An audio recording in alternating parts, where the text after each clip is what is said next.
The New York Knicks, they won their third straight game on Sunday, knocking off the Hornets 129 to 107 at the Garden in the matinee, and now a big road trip awaits the Knickerbockers. So let's talk some Knicks hoops, and we're going to do it with New York Post Knicks beat reporter Stefan Bondi, who joins me now. Steph, what's going on, man? What's up, man? How's it going? It's going well. Can't complain. Can't complain at all. Knicks can't complain at all. Knicks had a record season high in points in their game against the Hornets and also shooting percentage in Sunday's blowout win. They finished their homestand 3-0. What are you making of how this team is playing after a 2-4 start? Yeah, I mean, listen, they handled their business at the Garden, and you know they had three opponents. You know, I know the Clippers on paper look like one of the teams, one of the contenders, but you know they're still getting it going after the acquisition of James Harden. And the Knicks had three opponents that they should have beaten, and they beat them. And they did so very soundly, especially today. I mean, you had mentioned it. I mean, they were clicking on all cylinders.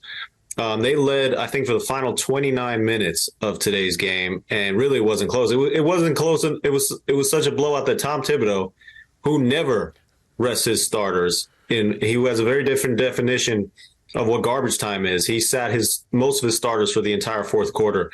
So even Tom Thibodeau, Mr. Anxious, was comfortable today.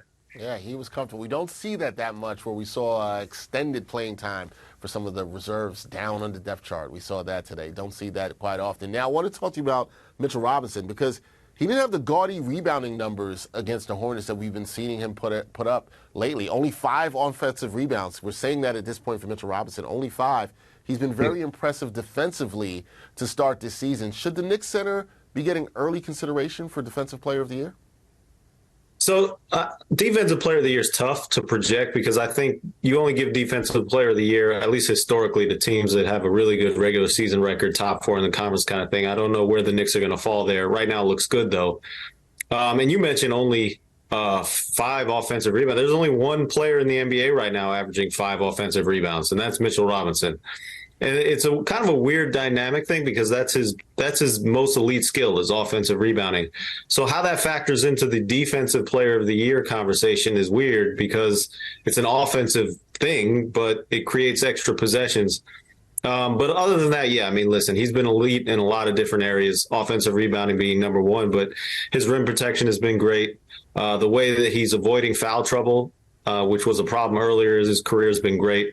And he's doing all the little things to help the Knicks, and that certainly fits in the category that you see historically for Defensive Player of the Year. Yeah, he's been tremendous defensively for the Knickerbockers thus far, and we talked about how the Knicks, they feasted on home cooking, 3-0 in this homestand. They're now 5-4 on the season. They've got a 5-game road trip that starts Monday night at Boston. The team has had a challenging schedule to start this season, Steph, but what are you keeping your eye on this road trip, and what do you think this road trip will tell us about the New York Knicks? Yeah, you're right. It's challenging in that they've had a bunch of back-to-backs already. But, you know, if you look at this road trip in totality, yeah, it starts off really tough in Boston, one of the hardest places in the NBA to play, for sure. But then after that, it goes to Atlanta, and they've already won in Atlanta, so they show they can win there. Then Washington, that's a very winnable game. And then at Charlotte, they just killed Charlotte.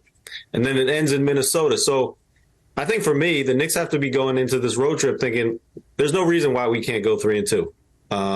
And I think that should be the goal. And, you know, anything less than 2-3, I think, is a disappointment. All right. Don't want to see the Knicks go 2-3. 3-2 keeps them above 500 winning record. Knicks right now 5-4 on the season after 9 games.